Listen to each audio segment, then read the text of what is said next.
Welcome, everybody. Thanks for joining us. It has been an effort getting to where we are at this moment. We just had 2 great days in person on Howard's campus. After doing this event 2 days, 2 years virtually, we took a brief pause last year so that we could gear up for an in-person experience, and that happened. It was incredible. And we wish everyone could have attended, but we wanted to make sure to create space in the week for engaging with our broader community, folks all around the globe, who tune in from time to time to hear what we have to say, and whom we hope we are serving really well. Um, as we all know, geographic approaches are being used to help communities all around the globe, communities facing many challenges on many levels and across many areas, from natural disasters to social upheaval to the need for high quality education and healthcare, challenges that disproportionately, unfortunately, harm Black communities and other communities of color. More unfortunate, sometimes our communities are even harmed by the geographic approaches used that are intended to do them well.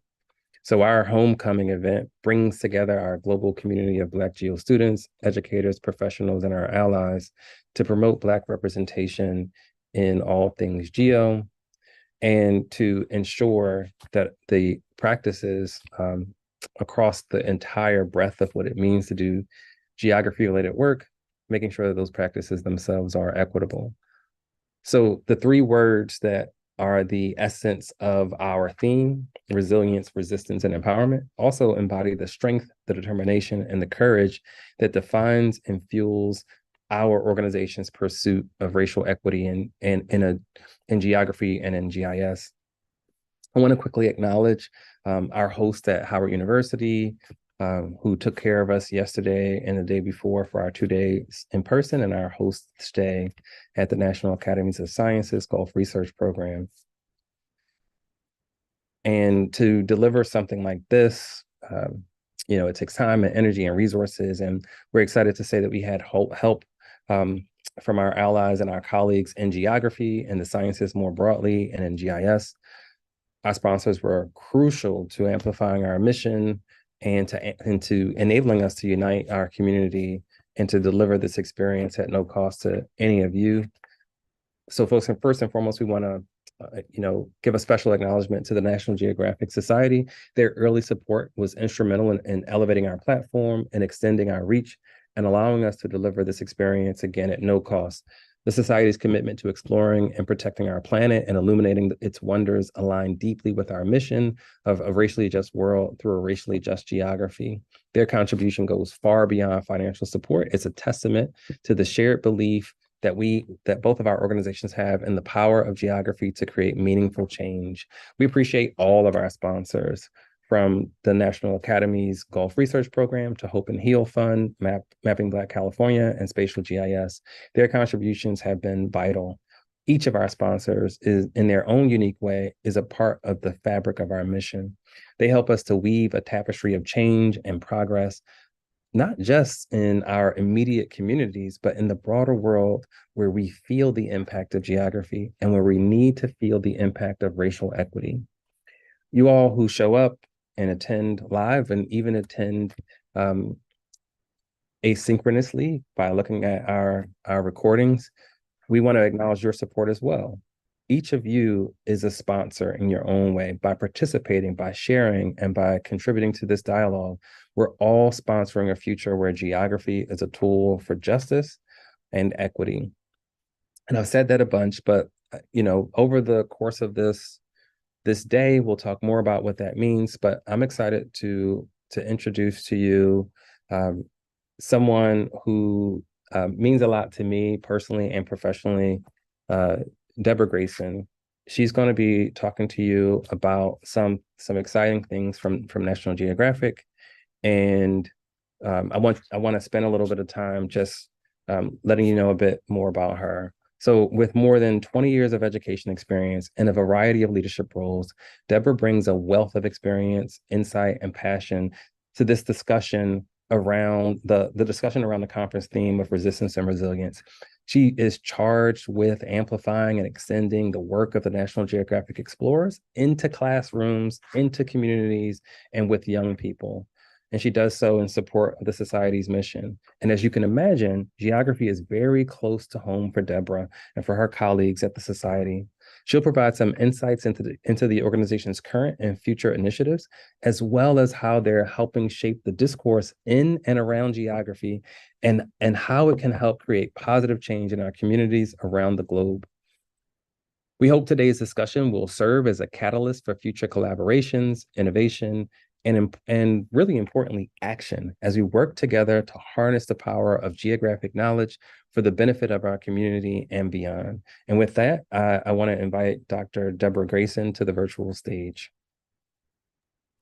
Thank you so much, Clinton. I'm going to see if I can share my screen, but I know many of you have been living in Zoom world, so you know if I mess up, that's just part of it. Oh, there it is. Okay, magic.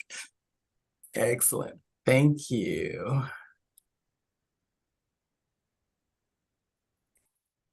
See, hang on just a sec.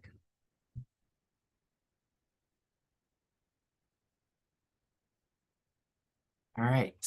Everyone see this okay?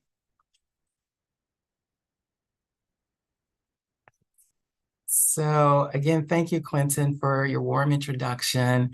And you're right, geography is very near and dear to us at the National Geographic Society. It is, after all, our middle name. It's been a part of our identity from the very beginning. So I want to start by saying maybe something obvious, but I'll say it anyway, that geography is everywhere. And it influences most aspects of our daily lives and the world around us. It is essential for navigation, whether we're using a map, GPS, or other navigation tools. It helps us understand the natural environment, including weather patterns, climate, and natural resources, among other things. It informs land use and decisions about urban planning, influencing the layouts of cities, transportation, and the allocation of resources. Let's see. Sec. From screen to screen here. Okay. All right. So it even shows up in unexpected ways like the visual arts.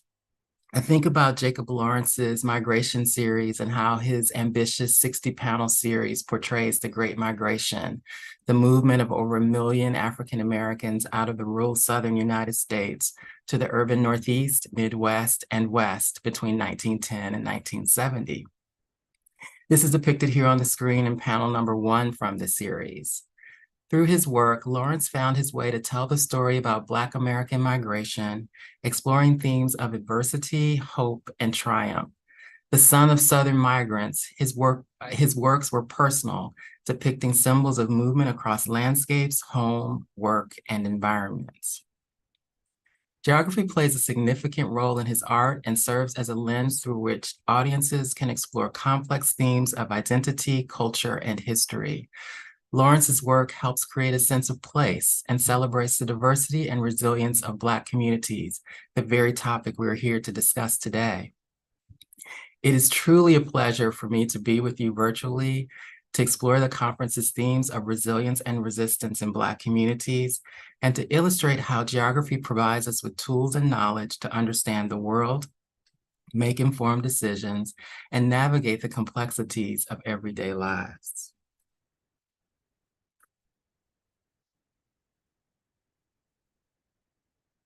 I'm excited to share how we're building on the Society's geographic legacy and how we're thinking about the future. Our strategic plan, NG Next, is our North Star for where we are headed. The strategic plan recognizes the Society's history and takes the next step forward by charting a path that strengthens our foundation as a nonprofit organization, weaves diversity, equity, and inclusion into every aspect of our work, and sets a clear vision for driving significant impact in the future so that we can make a real meaningful difference for our planet and its people. Our mission is audacious. We aim to illuminate and protect the wonder of our world through the power of science, exploration, education, and storytelling. We bring our mission to life by funding and supporting National Geographic explorers in 140 countries and counting, who share our commitment to a healthier and more sustainable future and are on the cutting edge of science, exploration, education, and storytelling. Explorers are not only the heart and soul of our work, but they also play a critical role in our future.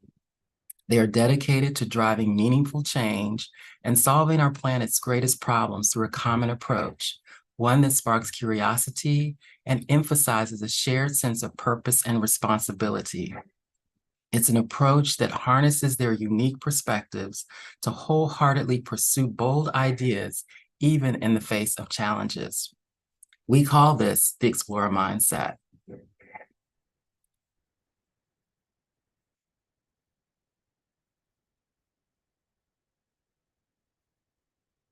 At the National Geographic Society, we deeply value the importance of planetary stewardship and the urgent need to protect our planet.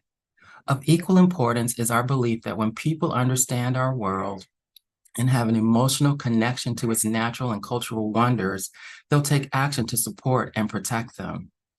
That is why we often say science and exploration are our foundation, but storytelling and education are our superpowers.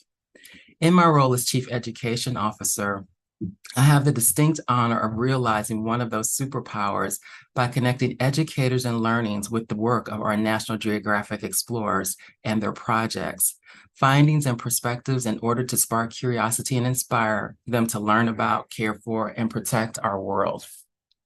Our ultimate goal is to inspire the explorer in everyone. We connect people to the work of our National Geographic explorers, helping them to explore a new world of possibilities.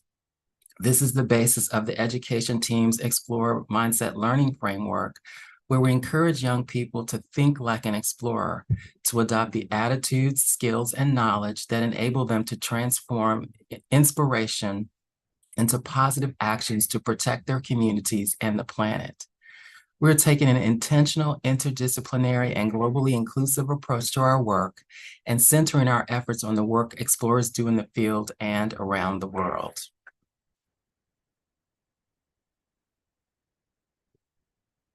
Explorers are using geographic tools and knowledge to help ensure that the experiences and perspectives of diverse communities are accurately represented in geographic research, maps, and data. Explorers like Ashley Lamb Sinclair, who leads 2892 Miles to Go, Geographic Walk for Justice. In its simplest form, the project is a journey of discovery across the continental US. Educators, young change makers, community leaders, and storytellers walk routes to re-examine stories of racism and injustice embedded in our history. One of the project's collections, Tulsa 2892, unearths stories, data, and information about previously unknown or unacknowledged truths related to the victims of the 1921 Tulsa Massacre, therefore driving authentic learning around the Greenwood History District beyond what many traditional textbooks can offer.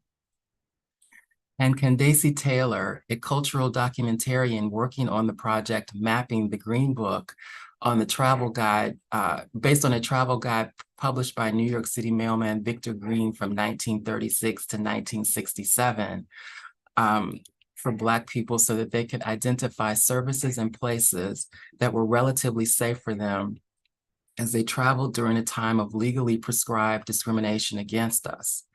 Through photos and stories shared on an interactive map, Candace uses the tool to illustrate Green Book sites and layers with socioeconomic data critical in telling the story. It documents, visualizes, and honors our history so we can learn how racism has shaped how we move and live as Black people in America. If we want learners to adopt the geographic perspective of explorers, it is critical that we provide them with the right tools to support and grow that mindset.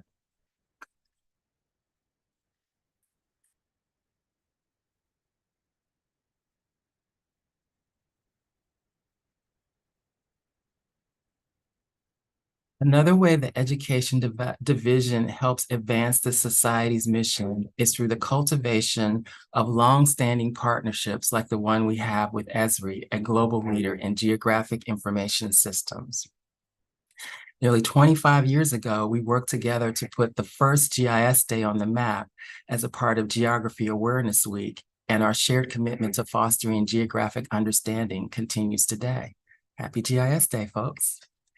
I'm thrilled to share that over the last year, the National Geographic Society has worked closely with Esri to create a reimagined version of National Geographic MapMaker. Built on the ArcGIS platform, students will be able to use maps and data in new and exciting ways, equipping them with the tools for better geographic inquiry and problem solving. This innovative tool is a game changer for students and teachers, enabling them to explore the Earth's interconnected systems through a collection of curated base maps, data layers, and tutorials. They will access real-world examples and data from explorers to see how GIS and the geographic approach address challenges around the world. It will empower teachers to integrate maps and geography into their practice and give students a powerful tool to explore the world around them in meaningful ways. We officially launched the new version today, so it's live and available for you to test drive. In closing, I firmly believe that geography is integral to our understanding of the world and our interactions with it. It shapes our experiences, informs our decisions, and influences the way we live and work. It is a lens through which we can explore complex themes, challenge dominant narratives, and celebrate the diversity, resistance, and resilience of Black communities. Thank you so much to North Star for allowing me to share with you today. With that, I think I can take questions.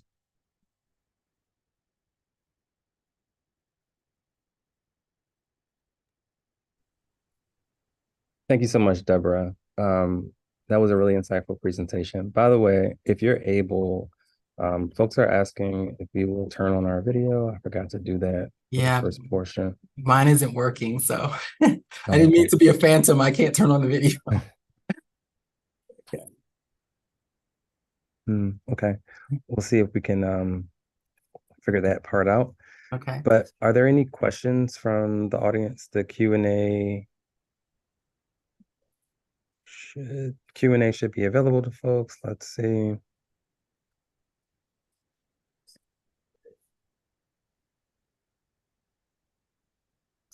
So while we're waiting for questions, I will toss out some questions. So what are the opportunities for collaborations between HBCUs and the society? I love this question because this is how we met, right, Clinton? This was the first question that you asked me.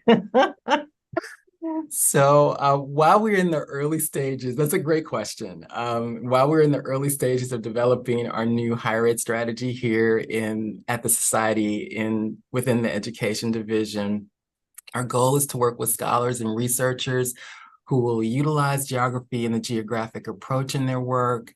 We plan to host and hope to participate with HBCUs across higher ed for convenings, conferences like this, as well as other opportunities focused on learning. And I would love, since I have this opportunity, to turn the question back on the audience as well. And I would really invite people to share feedback on how we might continue this conversation with you and more broadly, and what opportunities do people see to join us. So I want to open that question up to others as well.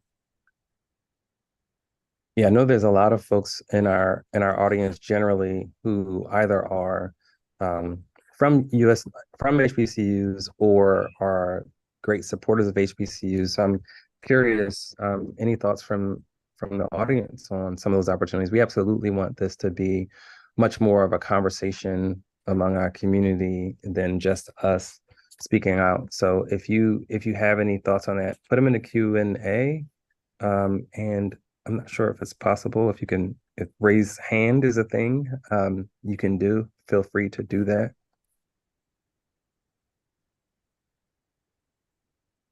Okay, I see a hand raised. See if I can get to it. Sorry, y'all, I still can't turn on my video, but I'm here. Wow, this is cool. Can you hear me okay? Yes. Yes. I love what you guys are doing with North Star and engaging really at the national level. So that's I think well taken care of in your plans and how you're engaging. My name is Gurmai, by the way. Sorry, Gurmai Araya here in DC from New Light Technologies. I gotta say, one of my first and most formative experiences was actually back in 1990s, working at Voorhees College, which is one of the first HBCUs. And our work involved setting up GIS and remote sensing lab on campus, generating a syllabus and starting the courses in GIS so that students are not getting exposed to GIS as an afterthought, but as part of their curriculum. So that's what I meant with my question about figuring out pathway to connect to the curriculum at HBCU. So it's not a afterthought. Um, my background, actually, the reason I got in more and more into GIS was involved as a student, uh, supporting one of the pre-GIS Day events with Esri down at the Smithsonian. So we got exposure right away. And 20 some odd years later, I'm still in it, and it's an attractive field for students if they get exposed early on. So that's all I wanted to highlight, and thank you guys. No, I love that comment. Thank you. And I know that in our division and across the society, we're thinking about how to get the tools and knowledge in the hands of learners as early as possible. So one quick example that we're doing in my division right now is we're now with the new map maker, we're going back and retooling, redesigning a lot of the offerings that we provide to educators K through 12 and integrating, competencies, the use of maps, the use of map maker earlier on, because you're right, building it into the design rather than designing this as an add-on really makes a big difference. So thank you for your comment. Thanks, Jeremiah. Good to hear from you. Any other questions from the audience?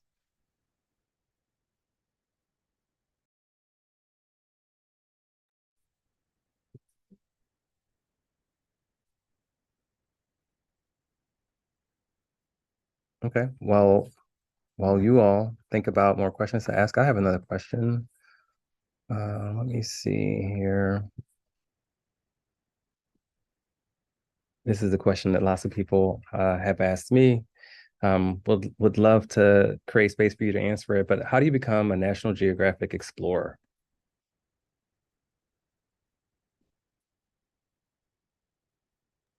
I love that question. I get this one a lot too. So if you receive a grant from us, you are considered a National Geographic explorer. We fund a diverse community of change makers from around the world working to support our mission to illuminate and protect the wonder of our world. We fund individuals working on projects in science, conservation, storytelling, education, and technology that align with one or more of our focus areas. And we don't just support their incredible work, we also actively seek to help them network, connect, and learn with National Geographic staff and each other. For education specifically, we fund projects that use education as a part of a deliberate strategy to illuminate the wonder of our world, inspiring learners of all ages in any educational setting. A lot of the information, and Clinton, you could probably say more about this, but you can find on our website along with upcoming dates for applications.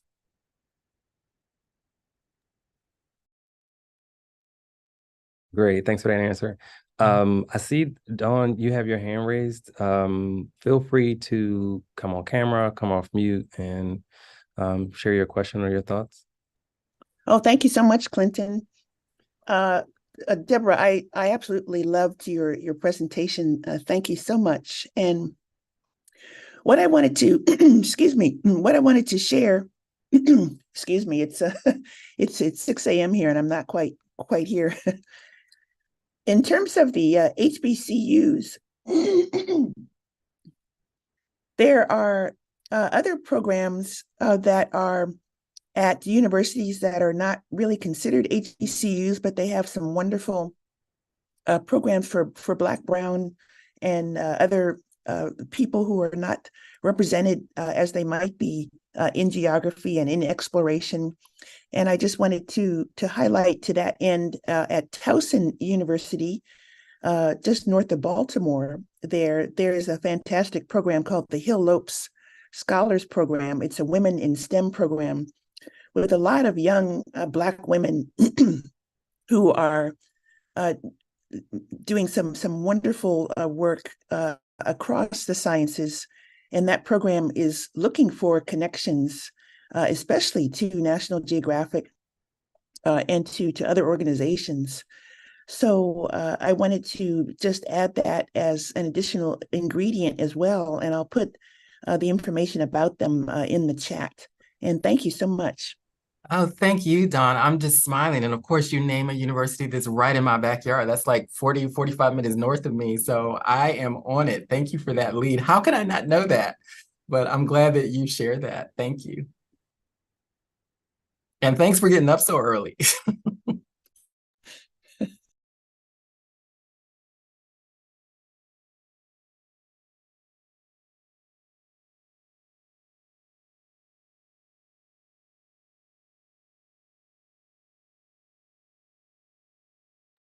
Clinton, if you're speaking, you're muted.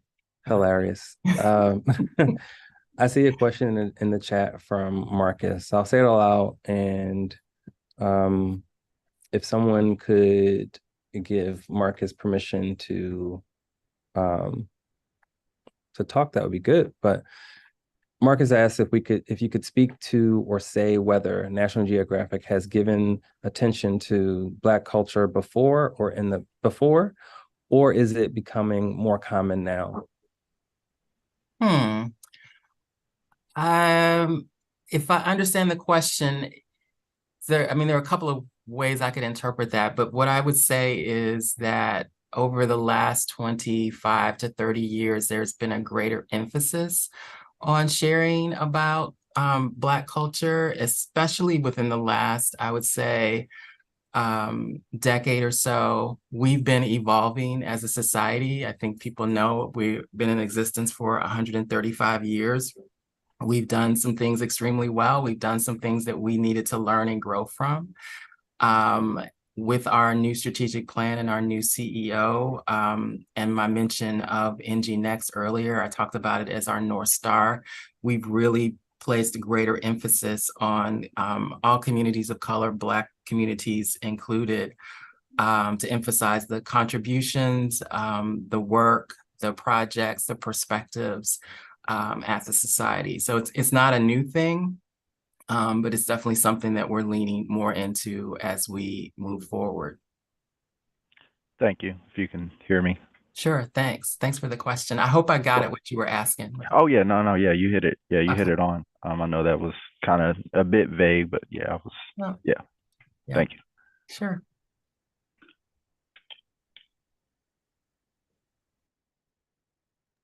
Harry, I gave you permission to talk if you want, or you can type your question in the chat.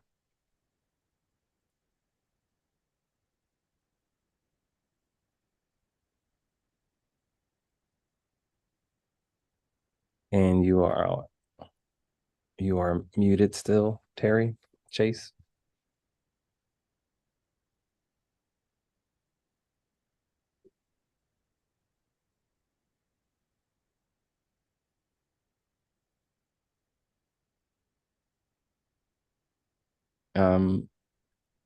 Terry, yeah, you have your hand raised. Oh, she said it was a mistake, or they said. Oh, okay. Yeah, no worries. Okay.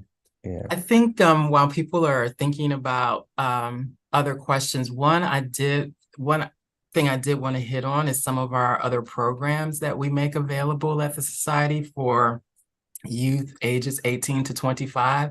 That may be you or someone you know, and so I want to make sure that I share that information. We have one program, our externships program, that we do in partnership with the Nature Conservancy. And we've joined forces to work with young adults ages 18 to 25 from across the globe to deliver an 8-week virtual learning and leadership experience to equip them with knowledge, tools, and relationships to seek solutions and take action in their communities. It's a really rigorous program. It's pretty competitive. We really do have participants from all over the world, and I've got to sit in and listen to the projects that they've done. And I mean, sometimes their involvement has meant that they've changed their majors or changed careers. They have the opportunity to apply for seed money. I think it's up to $2,000 to enact programs in their communities. So that's something I just wanted to make sure people were aware of. And if you're interested, again, that information is on our website. We also have something called the Slingshot Challenge that we do in partnership with the Paul G. Allen Family Foundation. And again, it's an opportunity to support youth globally. And what happens is they can submit a 1-minute video to describe their idea for solving an environmental issue with the chance to receive up to $10,000 in funding. And so we're in our second year of the program. And again, youth from all over the world, the solutions and ideas that they've been coming up with have just been phenomenal. So I didn't want to leave without mentioning these 2 opportunities in case it's one of you or someone that you know to have this opportunity to participate and apply. Yes, someone asked about Paragon One. They are an implementing vendor with us. We work with them to deliver a Slingshot. So yes.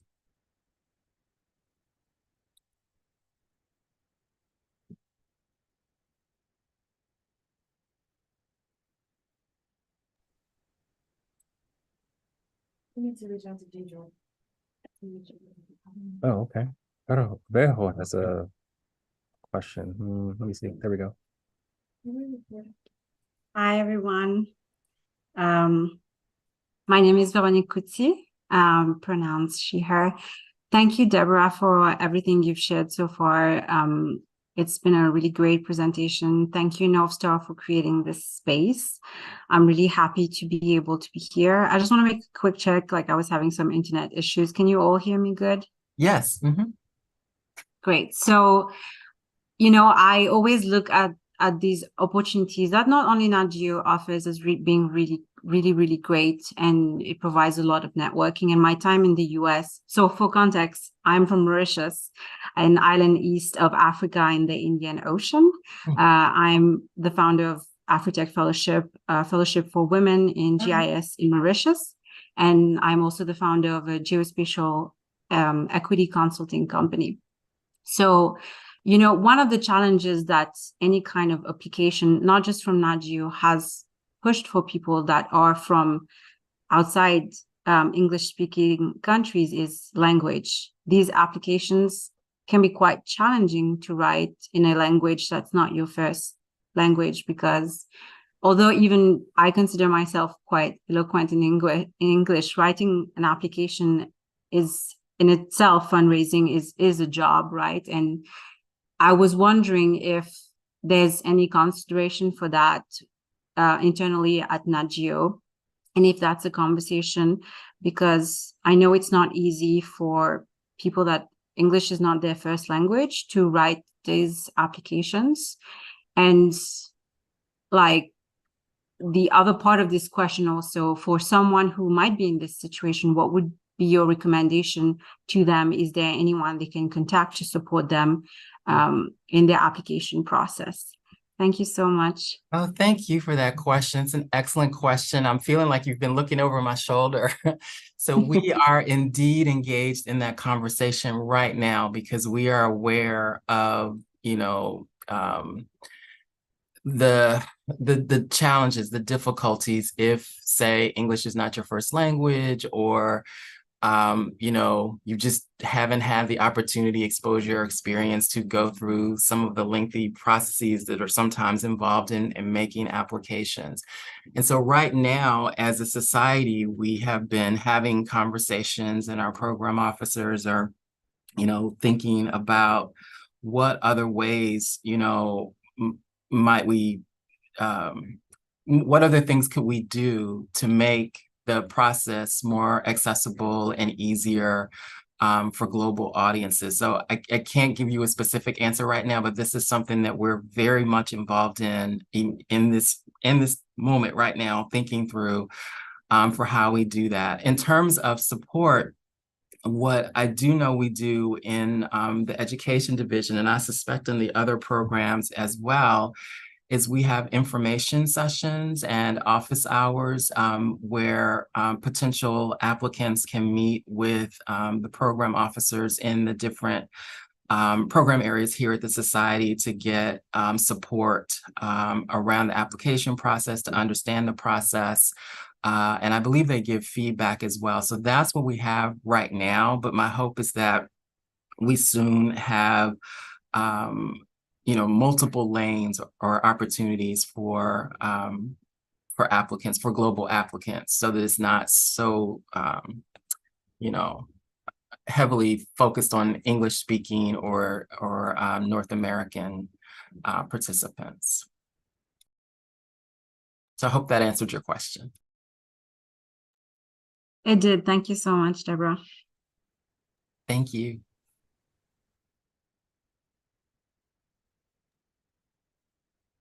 A lot of great questions, a lot of great content.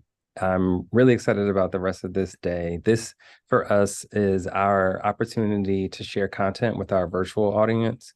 And Deborah and her colleagues showed up to the in-person event on Monday, delivered an incredible conversation across some incredible panelists who are executives leading in the National Geographic Society in key roles that not just matter to the business of the society, but also matter, I think, to society more broadly. Having opportunities to get at some of what was in the question, I think, from Marcus Young, creating more space for the full breadth of what it means to be a person living on this planet and experiencing its wonders, what it means to live our lives, and having opportunity to illuminate our experiences, our cultures as a part of those wonders. And so I was really glad that Deborah was able to spend time and deliver another conversation to our virtual audience, where we really get to reach out and touch some of the 800 plus people who are in our global community of Black GEO students, educators, entrepreneurs, professionals, and our allies that we affectionately call our melanated and mapping community. So I want to thank you again, Deborah, for making time on Monday and today and all the time you spent leading up to this moment to help deliver some great content to our audience. Oh, thank you so much. I was really happy to be here. I'm sorry I couldn't pop my face on the screen, but you all know where I am at the Society, and please reach out. And thanks again for this opportunity, Clinton. Of course. Thank you so much. We're going to take a quick break while we get set up for our next discussion. Please keep tuning in. Thank you so much. Handle music. Okay.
Hey, everybody, we're having a technical challenge with Zoom.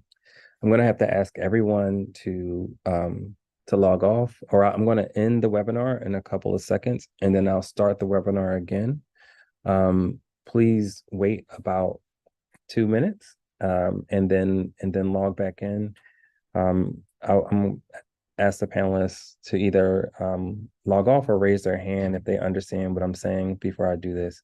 So I'm gonna log everything off and then log back in so that we can fix these settings. Zoom doesn't let you change settings like letting people turn on their camera unless the webinar is not running. Doesn't let you change settings like let people chat unless the webinar is not running. So either let me know that you understand by raising your hand or by actually logging off. That sounds confusing, but I just want to make sure everybody really gets it. Sandra, Fahima, what we're going to do is just log back out. And in about a couple of minutes, I'm going to log back in as the host, and hopefully we'll have all the settings that everyone needs. Okay, I think that's